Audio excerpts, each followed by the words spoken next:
and welcome to the Research Works podcast, brought to you in association with Curtin University and the Healthy Strides Foundation.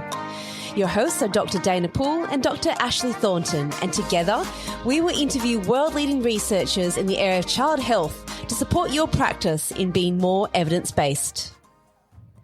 The team at the Research Works podcast acknowledges the traditional custodians of the land and waters on which we live and work.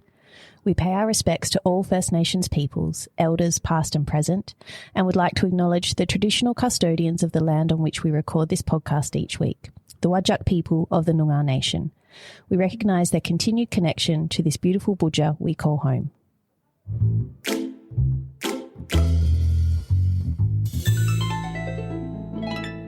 Hello, everyone. I'm so excited that we're here for another episode of the Research Works podcast. And today we have the return of the lovely Marissa Smith back on the show. Always nice to have you, Marissa. How are you? I'm good, thank you. Thanks for having me. You know, I always love coming on, and especially with the topic today, a very interesting article Thought you might like this that one. we have today. So let's welcome Dr. Saranda Bekteshi. Welcome, Saranda. Welcome. Thank you for having me. Oh, it's so lovely to have you here. And I'm so glad we got to organise this. So for everyone, a bit of background. I first met Saranda at the EACD in Slovenia, and our schedules just didn't quite line up. And every time I talked to her about what she studies and what she does, I was like, everyone needs to know about this. It's absolutely fabulous. So to all of our listeners, the article we'll be having a chat about today was published in Developmental Medicine and Child Neurology in 2022, titled Eye Movements and Stress During Eye Tracking Gaming Performance in Children with Dyskinetic Cerebral Palsy. And just based on that title alone, it is clear that children, their families and their therapists will be super interested in what you have to say. But, you know, before we get ahead of ourselves, because there's so much to unpack and I love this area so much, over to you, Marissa. I've given you all the words to be able to say today, seeing I butchered them so frequently. No, I think I've got this. Let's tell everyone a bit about Saranda. Okay, Dr. Saranda Bekteshi is a physiotherapist and postdoctoral research fellow at KU Leuven in Belgium. Her PhD work is known for increasing insights into the use of new technologies, such as powered wheelchairs with head-foot steering systems and eye tracking technology for children and youth with dyskinetic cerebral palsy.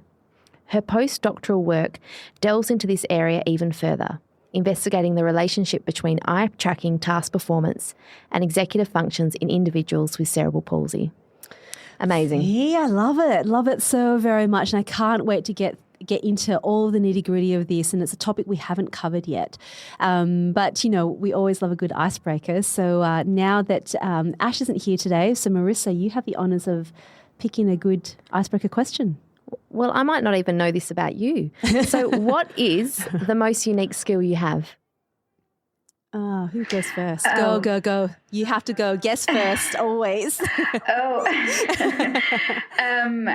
I think, to be honest, with doing research even 5 years now, the questions, like the personal questions, always tend to be the more difficult ones.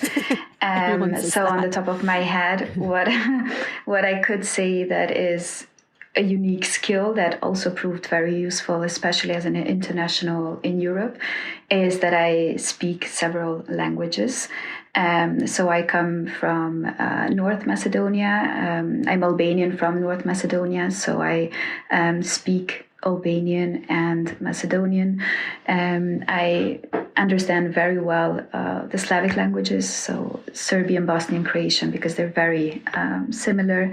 Of course, English and Spanish as well. And if for anyone that would be interested how I learned Spanish, I watched a lot of soap operas when I was young. Really? Yeah. So that was one of the sports, let's say, of the Balkans. So everything was in subtitles. So that proved very, very useful eventually. Wow, that is such a unique skill. Here we are, like speaking English. I wish I watched more Spanish soap operas when I was younger, or Italian or some other. Yeah, that's absolutely amazing. That's such a wonderful skill to have. Like you said, in terms of traveling around Europe and being able to really be immersed within the culture, language is such a big part of it. That is such a unique skill. I'm in awe. Okay, so my unique skill is nothing as sophisticated and beautiful as that. On the episodes, many episodes ago, we did ask a question relatively similar. So I'll say that just for reference point if people remember. One of the unique and kind of a weird thing that I do is because I played piano all my life and I would reference notes on my teeth. So I know that my big tooth here in the middle, that's middle C, and E is here and G is there and there's another G here. So when I listen to music, oh, wow. you often see my mouth sort of tapping away if I'm trying to find out the melody, or my tongue's moving about the place. I don't realize I do it. Sometimes my jaw's so tired at the end of something. It's because I've been tapping away at it. So that feels like a bit of a cheat answer because I've used it before. So my really simple other unique skill is I have this uncanny ability to replicate recipes, particularly savory, not baking. I can make dishes really well without measurements. I'm just really good at kind of going, because I was teaching the team how to cook something once and I was like, oh, you need about zhup, that's enough, and zhup, that's enough. And I'm like, that's about right. And it turns out each time. So I think that's useful. And I can't be bothered washing so many spoons to measure them. So yeah, that's my unique skill. I can validate that. I haven't ever had a bad dish by you. Thank you very much. Thank you. What about you? What's your unique skill, Marissa? Look, mine is not useful in terms of languages or cooking. So as a child, I loved English comedy and I really got into Mr. Bean and some other British comedies, and I would impersonate them. And reflecting now as an 8 to 12-year-old doing performances impersonating English men is quite odd, but doing impersonations was a skill as a child. People that know me as a kid still make me do them these days, but it's not a common feat that I like to admit to. The fact that I know you're going to feel really embarrassed about this, but you can't say that and say people ask you that. And I'm sure everyone listening is going to go, give me an example. So just give us a quick snippet. You've got to. Okay, Saranda, do you know, you might not know this show, Some Mothers Do Have Them. It was with Michael Crawford. No. Eddie, look, producer Ed knew it, so I'll try this one. Look, it's very random. Betty, they can't do a whoopsie in the garden, and I'm not going to pick it up, Betty, no. Anyway, now reflecting as an 8-year-old doing that is very bizarre, and I don't think, Oh, Marissa, we have to have you back on a podcast more often. That will never be repeated again. I would show Data the show, but I don't know. Yeah. You should show me the show and I can make a comparison. But either way, that was fabulous. For those listeners who do know about that, can please give us some feedback on how similar that was, because I thought that was brilliant. Thank you for that. My pleasure. Should we get into the science? Let's go. Something much, much more important. All right, I'm going to give you a rundown about what we'll be talking about today. So this study represents an important first step towards increased insights in the field of eye tracking research in dyskinetic cerebral palsy, which as a population is largely understudied. This study aimed to explore eye movement and stress during eye tracking gaming performance in children with dyskinetic cerebral palsy compared to typically developing children, and associations between eye tracking performance, eye movement stress, and participant characteristics. In this cohort study of 12 children with dyskinetic cerebral palsy aged 5 to 12 years and 23 typically developing children participants played 10 eye tracking games. The Tobii X3 and Tobii ProLab were used to record and analyse eye movements with stress assessed through heart rate variability. The results indicate that children with dyskinetic cerebral palsy took twice as long to perform 10 games, especially with those that were inexperienced, highlighting the importance of the early provision of eye tracking training opportunities. How exciting is that? It's very exciting. Very, very exciting. Cool. So cool. But let's start with talking about dyskinetic cerebral palsy. We've had the wonderful Terence Sanger talk through the presentation of dyskinetic cerebral palsy before, and for those that are interested, I encourage you to go back and listen to that episode. But let's set the scene. Saranda, can you tell us a bit more about dyskinetic cerebral palsy, including its main features that it's associated with this classification? Yes, well, thank you for the whole introduction of the study and for the great fun question that we had. But now coming back to the dyskinetic cerebral palsy. So that's the goal group of my research. And dyskinetic cerebral palsy is the second largest cerebral palsy group. With the latest prevalence that was reported now very recently up to 25%. So that's quite a high prevalence coming from previous ones of 6 and 8 up to 14, which perhaps might mean that the diagnostic criteria and diagnostic processes improved, which is great news. As a type of cerebral palsy, it has two distinct movement disorders. So we have dystonia and choreoathetosis. Both are very limiting, especially dystonia, that are characterized by involuntary movements and disrupted voluntary movements. So when we talk about the functional profile of the goal group, we have up to 70% of these children that are not able to walk. They're not able to control and coordinate their hands. They're not able to produce intelligible speech, so we have non-ambulant and non-verbal children. However, up to almost 80% of them show moderate limitations in communication, and this includes non-verbal communication. Sure. So in more simple terms, let's say we have a goal group that understands their surroundings. However, they're unable to respond to it because of the severe motor limitations.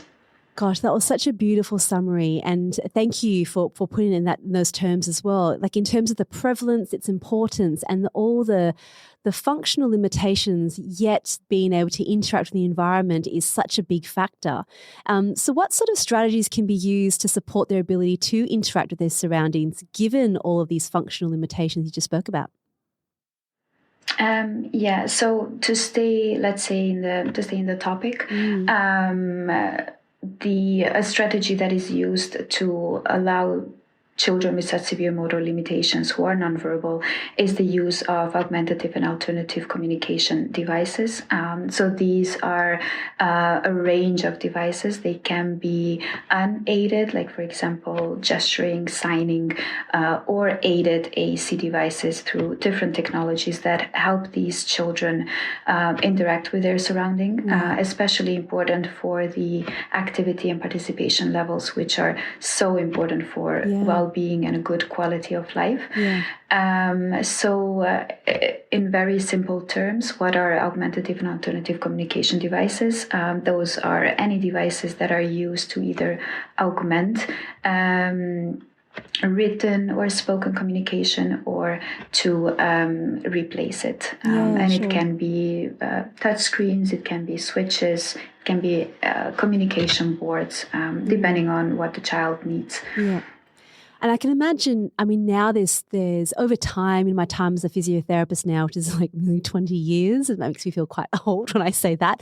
But over time, I've seen the changes in terms of technology, because there are some significant challenges for access given the motor involvement that we see in dyskinetic CP.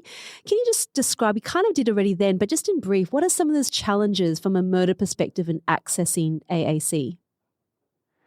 Well, the challenges are huge because most of these AC devices do require a good hand coordination, or upper limb coordination.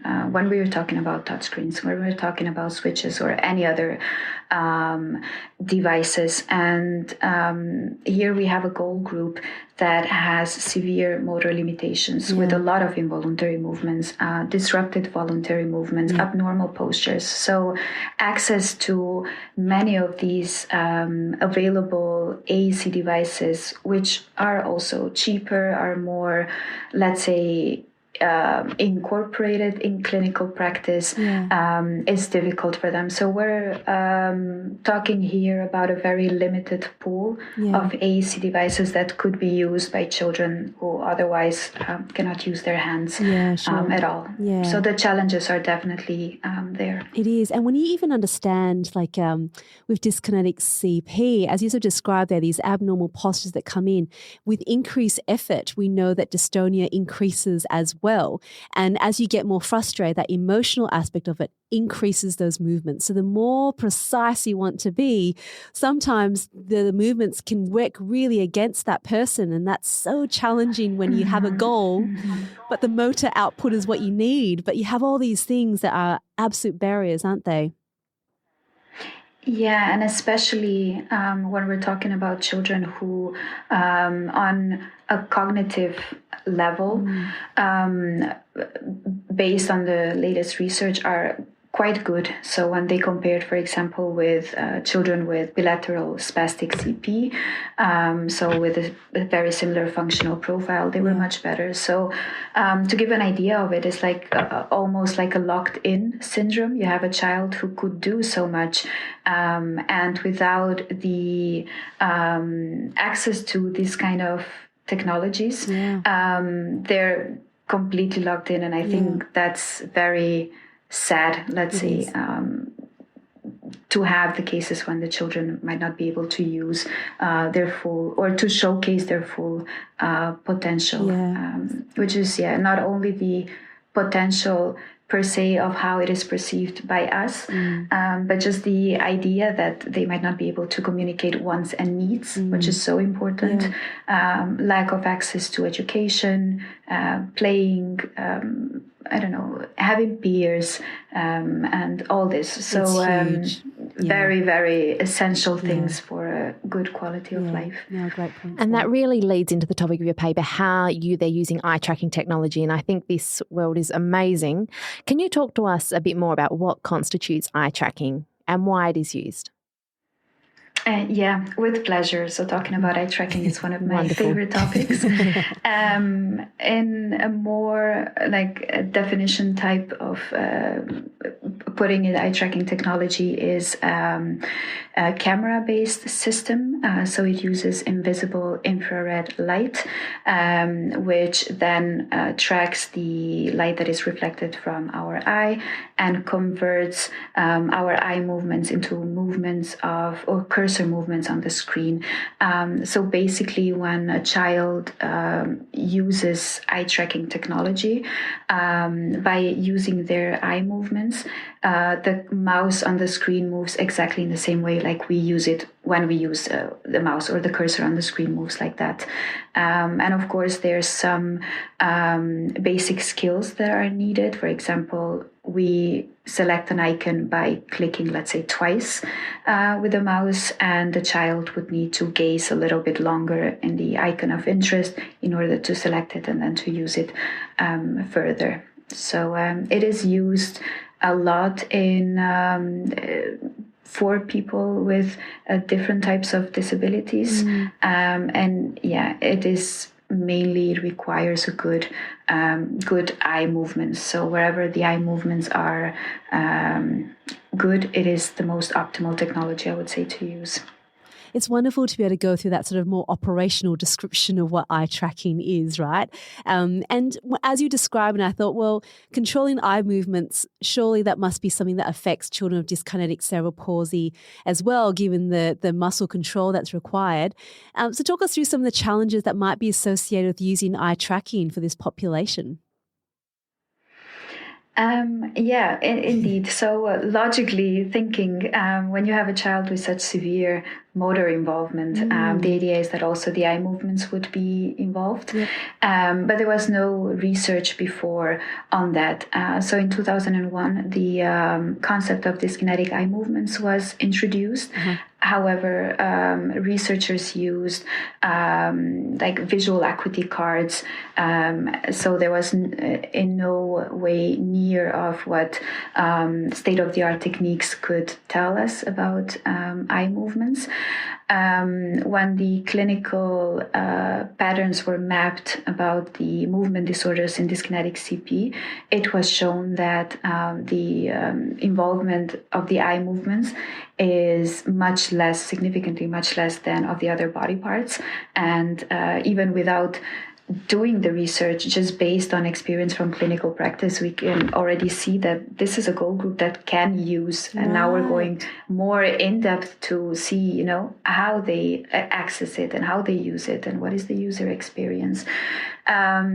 So for the eye movements, in a very brief terms, we have two types of eye movements. We have the fixations and we have the saccades, which are basically what is necessary to be able to access an eye tracking device and to be able to interact with the screen. Yep.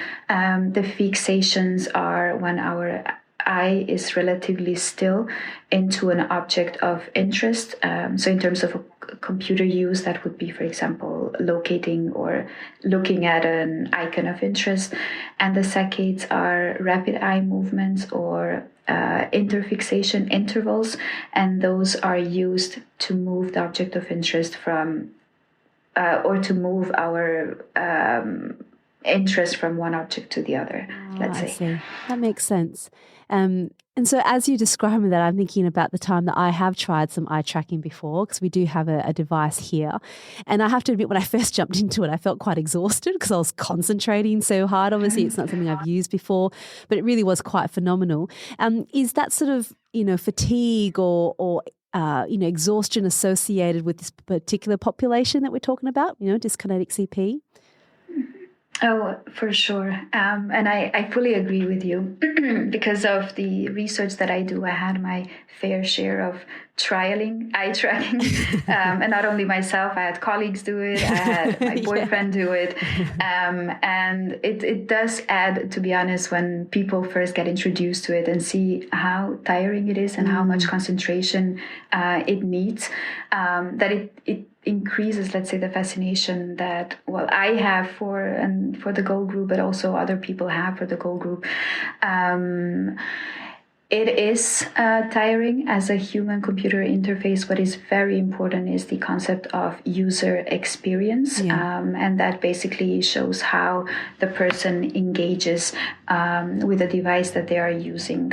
This is essential for the goal group that we work with. So for children with dyskinetic cerebral palsy, because just like with anything else, something that we don't like to do, something that we find too tiring or too difficult, we're much more like the possibility of leaning towards discontinuance or just not using it anymore is very high. And this is not what we want for these children. User experience can be quantified in human-computer interface studies as well as ours, is the use of heart rate variability. That is a biomarker of the autonomous nervous system. What it means is that it measures the fluctuations in time intervals between consecutive heartbeats, and a high heart rate variability means that there are more variations or fluctuations in consecutive heartbeats, and it shows that the body is healthy. So it can adjust to any kinds of stressors, being those positive or negative.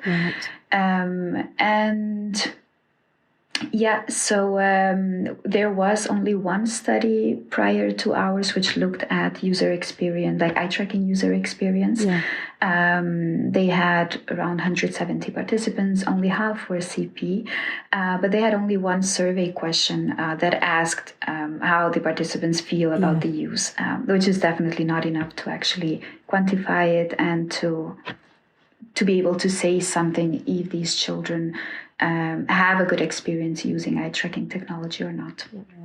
Well, now let's jump to your study, because it would be great to put your study and its result in context of what is known and then future generations, because I think this is an area that's just going to obviously continue to expand and grow with technology itself and with people like you really leading the cause. So can you tell us a bit more about what the aim of your paper was? Yes, so we aimed to explore eye movements in children with dyskinetic cerebral palsy and stress as a measure of, let's say, user experience. Stress was measured both during rest and during eye tracking performance, conditions that allowed to or aided the interpretation of results. And in addition to the dyskinetic CP group, we also had or included typically developing children, again, to facilitate interpretation of the results. So we looked at, we described the study variables, made comparisons between groups, and also some associations between variables. That's wonderful. And so just a step back before we head into the results. So your study design, as I described earlier, was like an observational cohort study with a single measurement time point. Can you talk us through what this actually looked like? Just so we have a bit of an idea until, before we go into the results. Yes. So indeed, this was an observational study. We saw all children once. The whole measurement lasted around 1 hour. Fortunately, there was no need for breaks into sessions, although that was possible, especially for children with dyskinetic CP. So what we did was we met with the children. We started with a 5-minute heart rate variability recording during rest. Typically, developing children were asked to lay on a mat. Children with dyskinetic cerebral palsy who were in a wheelchair were put in a most relaxed, comfortable position, so with a bit of an inclination and with their head resting on their head support. This was a conscious decision just because for children with dyskinetic cerebral palsy, putting them on a mat actually really exacerbates dystonia and choreotyposis. So that would not have been a good idea. Such a smart choice. Yeah, well done. So the children were instructed to not talk, to keep their eyes closed, almost like they're sleeping, a little 5-minute power nap. That went quite smooth. Then the children were positioned in front of the computer screen where everything was set up for the eye tracking performance. And just to mention, of course, before the whole setup, we placed the ECG Holter device in a chest strap, which was also very critical for our study, just because in dyskinetic cerebral palsy, the movement disorders, the presence and severity of movement disorders in the trunk is much less than in the limbs. So a use, for example, of a smartwatch or any other device would just have not been successful for the goal group. So, I mean, it sounds like it was a really tight parameters with your assessments that were done there, which is fantastic. It's all very, very technical. And use obviously during that time, they did the eye tracking games as well, where you were able to measure all of that. Is that correct in those positions? Yes, so that is correct. We decided to use 10 eye tracking games to collect our data, and this also proved to be essential, the use of standardized games. And the reason why is that our eye movement behavior is very much influenced by the visual stimuli. So, for example, if you and me would be to have our eye movements compared, if it's not the same visual stimuli, it's just impossible to compare the results. The use of standardized games with a varying difficulty also, let's say, challenged a bit the part of the user experience. And how we went along with that in order to add a little bit of randomization was that the 10 eye tracking games were grouped in 3 different categories. So this was done from the software, and this was mostly based on what kind of eye movements were required, what were the learning aims behind it. So we asked the children to pick a number from 1, 2, 3. And based on the number that they picked, that's how the order of the games was played. Because you do want some element of, I know it's an observational study, but you still want to increase the robustness as much as possible, reduce risk of bias. And I love that you incorporate all of those factors in as well. Yeah, that was really good. So that brings us to the next point, a little about the inclusion criteria of your subjects. So obviously we spoke about it was around children with dyskinetic cerebral palsy, aged to 4 to 14. And can you tell me, and obviously you compared it to typically developing children as well. Can you give me a little bit more information about the inclusion criteria? Yes, so we included children with dyskinetic cerebral palsy who had an official diagnosis by a neurologist. They were aged 4 to 14 years old. Concerning their functional profile, what was important was that these were children who would qualify, let's say, for use of eye tracking technology. So we had levels 3 to 5 in their manual abilities classification system. These were nonverbal children, so levels 3 and 4 in the Viking speech scale. And children with good communication skills. And one extra element which sets it apart from, let's say, other research is that we included the recently developed eye-pointing classification system. We noticed that. It's a new scale that was developed to assess the looking behavior in non-verbal children with cerebral palsy. And it's fairly easy to administer it. It gives a lot of information on the looking behavior. So what I mean by this is whether the children are able to fixate on objects of interest and to shift their gaze from one point to the other. And I can imagine that you now see the link of how important this would be in using eye tracking. So by just doing this simple inclusion criteria, we already made sure that we have children that could at least have that basic interaction with eye tracking. And the questions that we ask when we administer this test or this scale also tests. So it's definitely not a cognitive assessment, but it tests the ability to understand and follow instructions, which is also very important. So we could see whether the children understand what we're asking and also assess their looking behavior. I'm sure lots of clinicians will want to use that because I want to make sure we use that as well. It's great. Thank you for introducing us to that. What I'd love to know, so now what are your results? What did you find? I know there's a few things to unpack here, but if you can summarise what it was, your big take-home results from your study. Yes, so concerning gaming completion time, so the time that it took these children to do the 10 eye tracking games, what we found was that children with dyskinetic cerebral palsy took significantly longer than typically developing peers, and that was almost twice as long to do the same tests. However, we found no significant differences in terms of the eye movement parameters, which was a quite surprising result, to be honest, that there were no differences, at least not significant differences between the groups.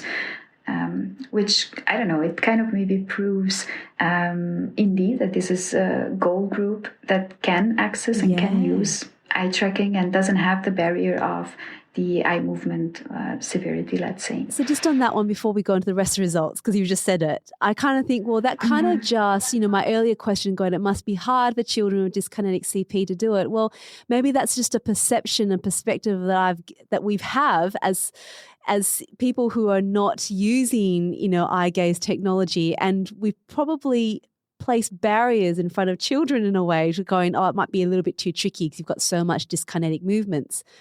So that's an interesting result, isn't it? I fully agree. I fully agree. And it's, I don't know, it's work like ours, let's say. I mean, it is our purpose to actually either prove that these thoughts or notions are true, or to disprove them, and the dyskinetic CP group is definitely one with a lot of pleasant surprises. So it needs an open mind when entering. Beautifully said. Of course, you have the hypothesis, but it's I don't know. It's remarkable to work with these kids. The results were interesting.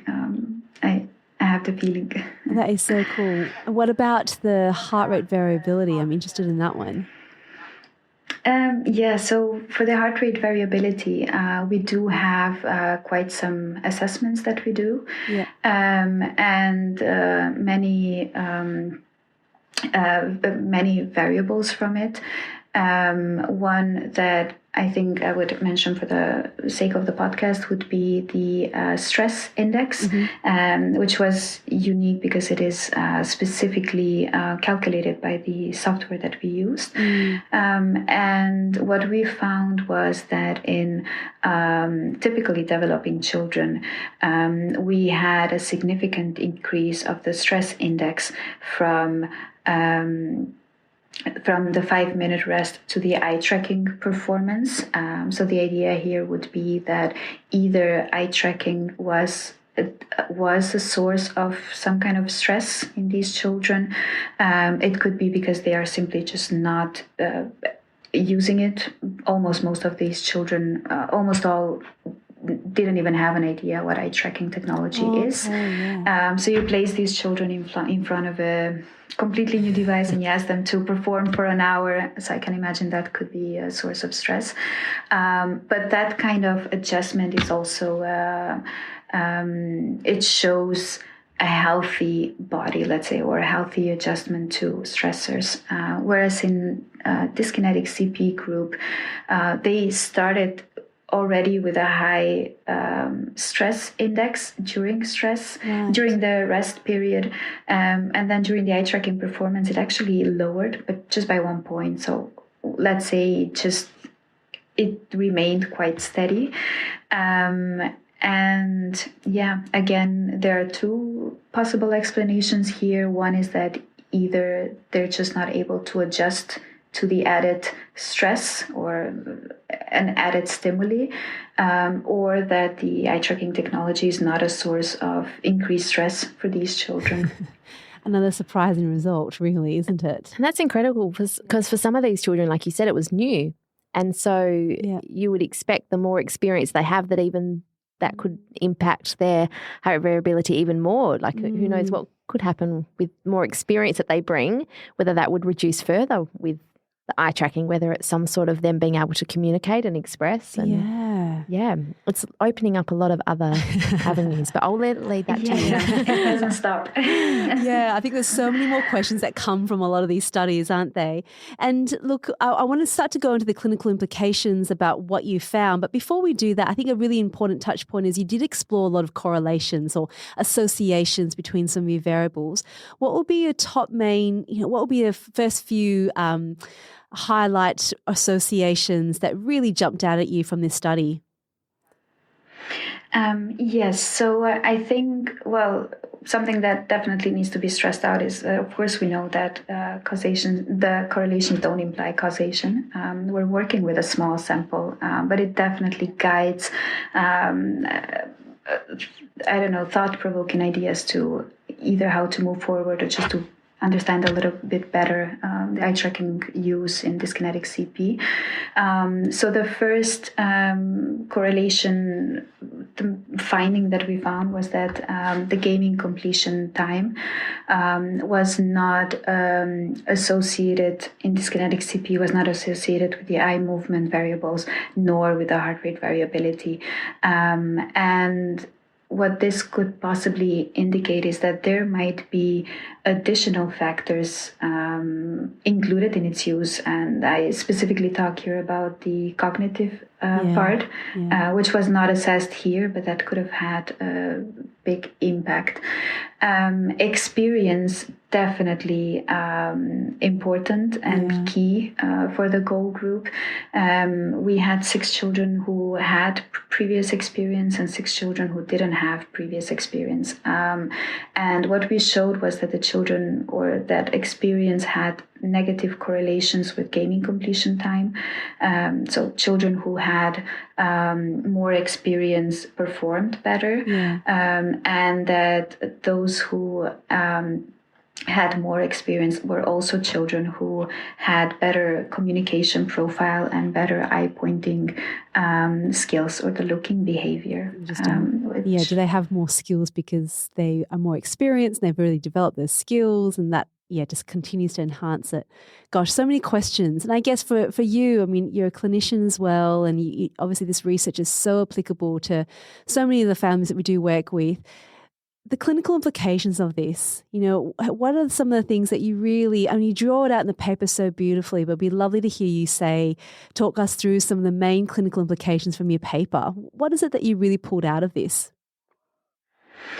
Well, I think the most important one is definitely that regardless of gaming completion time, we have a goal group that all of the children were able to perform all the games. So I think this is quite important because it does show that these are children that can use eye tracking technology, can benefit from eye tracking technology, and should definitely be given the opportunities to use it. Experience is key. So this means that an early provision is important, not only for the eye tracking performance as well, but something that I didn't mention was that children who had more experience also had better variables in terms of the eye movement quality. And the idea that eye movements can be trainable, I think, is very, very interesting. And we know how heterogeneous CP is.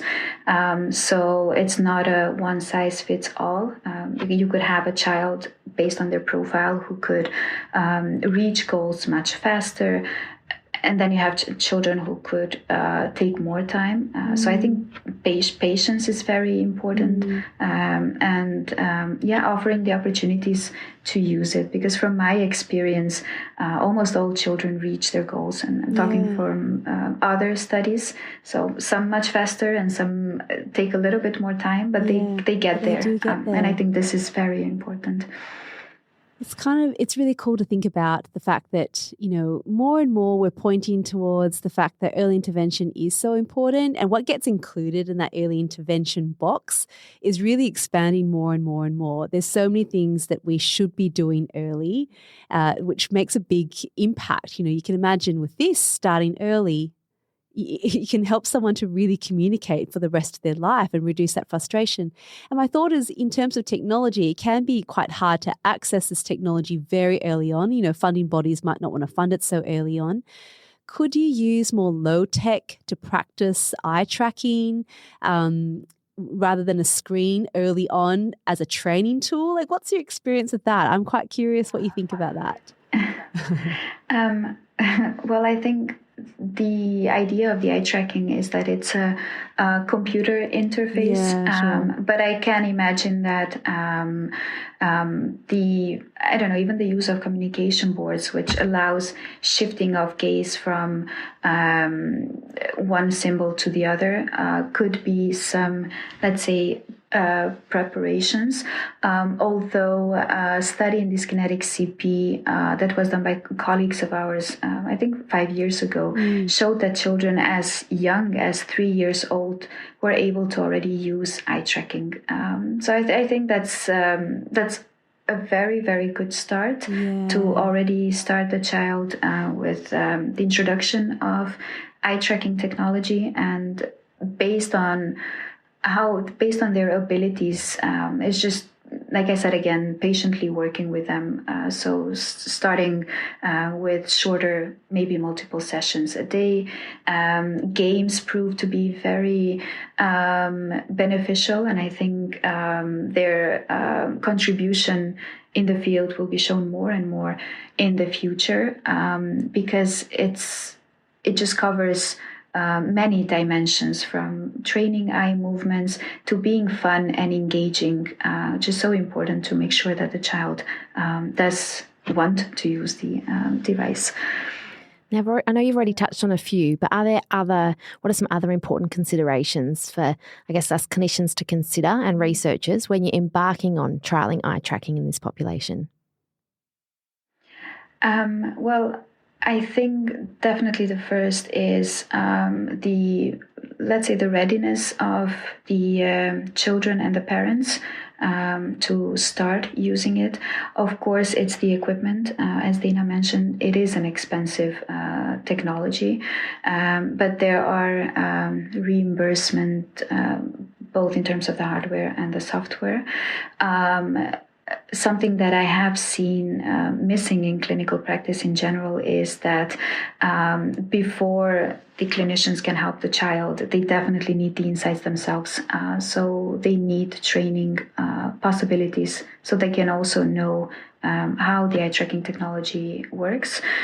And then other considerations are, of course, the cognitive aspect, especially the executive functions, which is also very important. So not only the motor aspect, but the cognitive aspect are intertwined, let's say, in the use of eye tracking technology, and learning more practical things. Let's say, for example, how to do a good calibration, how to do a good positioning. All of these are important to ensure that the child has a good experience. If a calibration is not done well, it is extremely frustrating. Yeah. So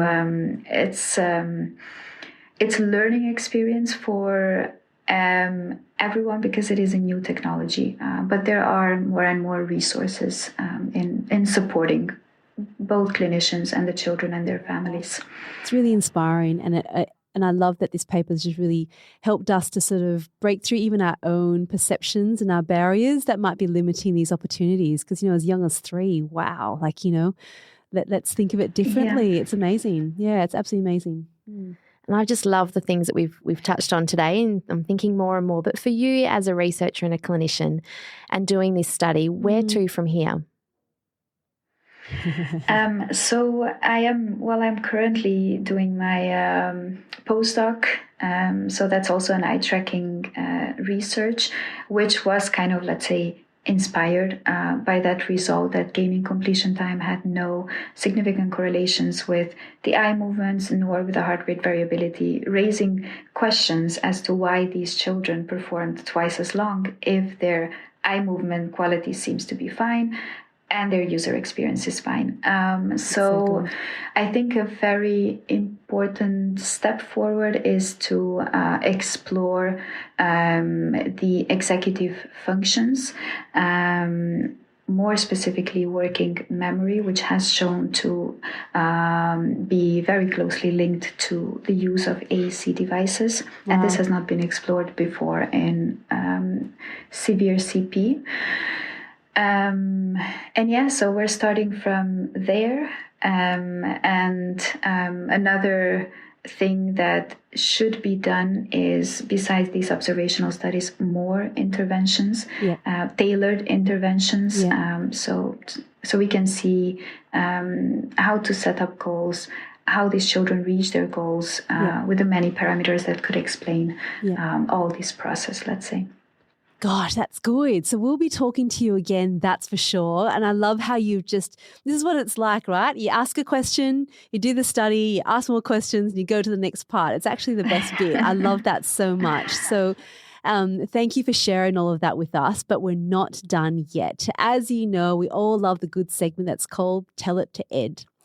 Ed, as you know, is our producer. He doesn't have a background in child health, but he's been listening, pushing faders, pressing buttons, and all the things he does behind the scenes, but listening in on this conversation. So, Saranda, in about 60 seconds or so, can you summarise the work that you presented to us today to someone who doesn't have a background in child health? And in turn, Ed will have time for a question. So, take it away, Saranda. Okay, so our research focused on eye tracking technology in children with dyskinetic cerebral palsy.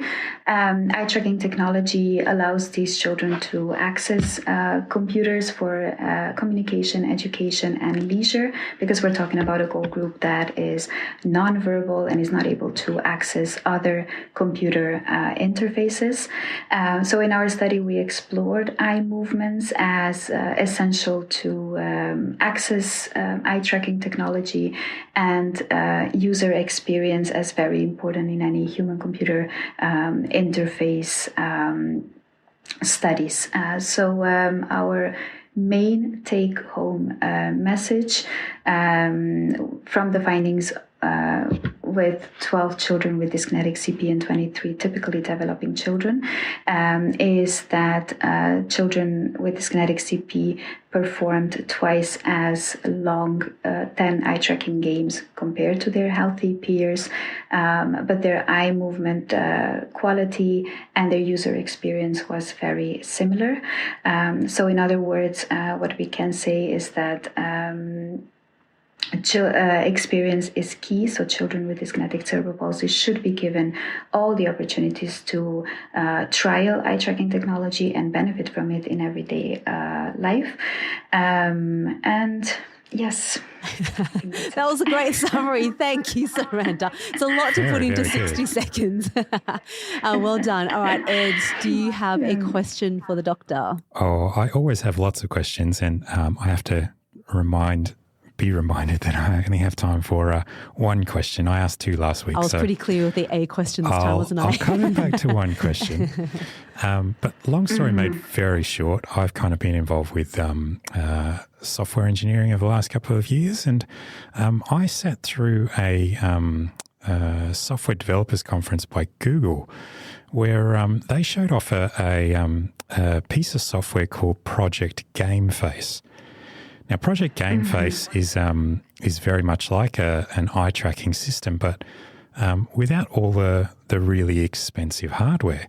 So it doesn't use, I'm going to name drop here because I only know one brand, the Tobii eye gaze system, and like you've got a Microsoft Surface tablet that goes along with that kit. So I think you spoke about how it can be very financially restrictive, especially for people who don't have like the money to invest in this sort of thing. And things like Project Gameface use machine learning to map out the human head and the eyes. And so it tracks the eyes, but it tracks facial features and how you move, like your eyebrow and like little bits of the corners of your mouth and your cheeks, or moving your chin. And it seems phenomenally accurate and requires absolutely no calibration. And obviously you've touched on very complicated, very expensive equipment. I'm just wondering, outside of things like Project Gameface, which is open source software, are there any other like lower tech variations of that makes it a little bit more accessible for people? Interesting question. Saranda. Yeah, very interesting. And it's this was a session when we're all exchanging knowledge, because I was not aware of it. So thank you very much, Ed. It got released 2 months ago, so it's very, very new.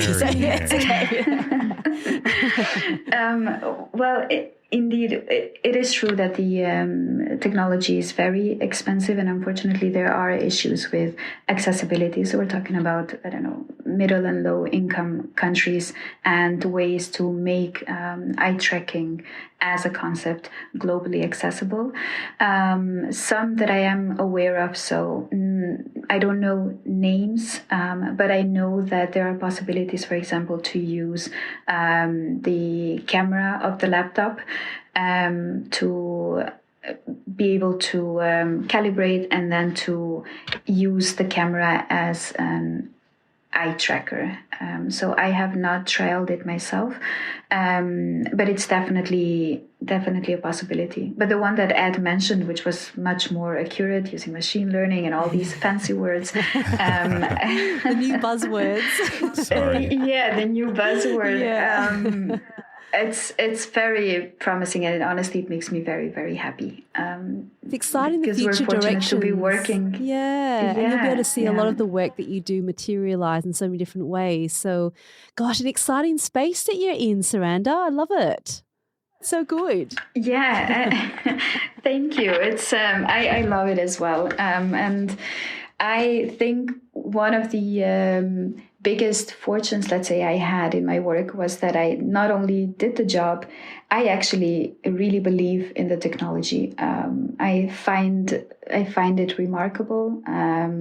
It's just incredible how much can it change the child's life, and I have the feeling that I'm the biggest advocate for it. So I truly believe in it. I want to see it accessible. I want to see it used, introduced. So these children can, watch a movie and write a poem and send a WhatsApp message and all these things that we take for granted. And it's just so important, and they can do it.